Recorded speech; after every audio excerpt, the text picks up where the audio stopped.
Welcome to GE HeathCare series on lung protective strategies in the ICU. I'm Lisa Nolan. The CareScape R860 offers a wide array of advanced ventilation tools to help with the clinical decision-making process around lung protective strategies. Throughout this series, we will discuss these tools in more detail. Today, we will discuss gas exchange and dead space ventilation. Let's get started. In this series of videos, we have discussed setting optimal PEEP, the measurement of FRC and static compliance, and breath-by-breath measurement of spirodynamics. Once these measurements are obtained, how do we know that the tidal volume we are delivering is actively participating in gas exchange? Accounting for the amount of dead space ventilation can give an accurate representation of the tidal volume which is participating in gas exchange. Anatomical dead space is the volume of gas from the conducting airways that does not participate in gas exchange. On average, anatomical dead space is 150 milliliters. It is calculated by dividing the anatomical dead space by the tidal volume.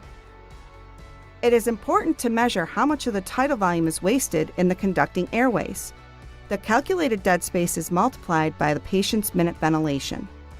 This is commonly referred to as a dead space to tidal volume ratio and accounts for 20 to 30% of a patient's minute ventilation.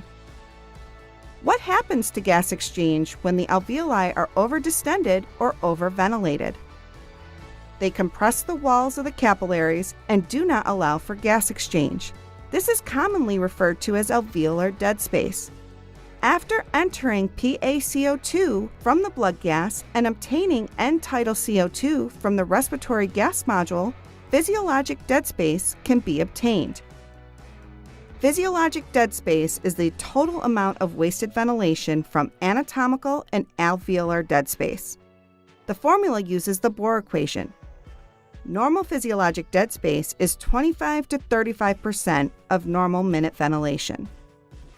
The CareScape R860 gives the clinician the ability to review calculations to analyze anatomical dead space to tidal volume ratio, and physiologic dead space. Calculations play an important role in determining dead space and wasted ventilation from overextended alveoli, which help to provide the clinician an additional tool when setting tidal volume and PEEP. I'm Lisa Nolan with GE HeathCare. Please join us next time as we continue our discussion on lung protective strategies in the ICU.